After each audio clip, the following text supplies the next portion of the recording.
Rahmat domla, mana shu joyda bitta savol tug'iladi.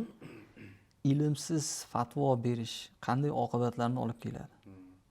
Albatta, ilmsiz fatvo berish hadis shariflarda ko'p ta'kidlangan. Payg'ambarimiz alayhissalom aytadilarki, "Man afta bi g'oyri ilmin kana ismuhu ala man aftahu." Kim ilmsizlik bilan fatvo bersa, uni gunohi fatvo bergan kishining bo'yniga tushadi deyiladi.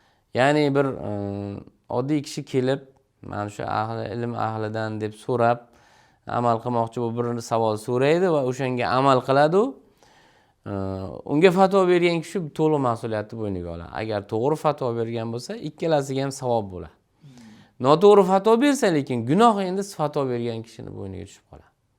U odam, oddiy odam u qutulib qoladi bunday aytganda. O'sha fatvo so'rab kelgani uchun o'sha fatvo beradigan odamning oldiga kelib, haqiqatan ham shu ish bilan shug'ullanayotgan odamning oldiga kelib so'rasa, u qutulib qoladi mas'uliyatdan.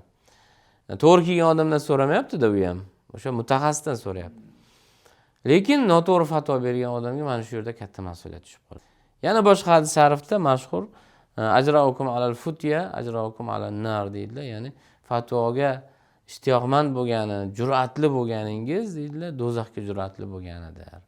Ya'ni bundan bildirmoqchi bo'lgan narsalari jur'atli bo'lish degani o'sha bilib bilmay gapirish, misol uchun.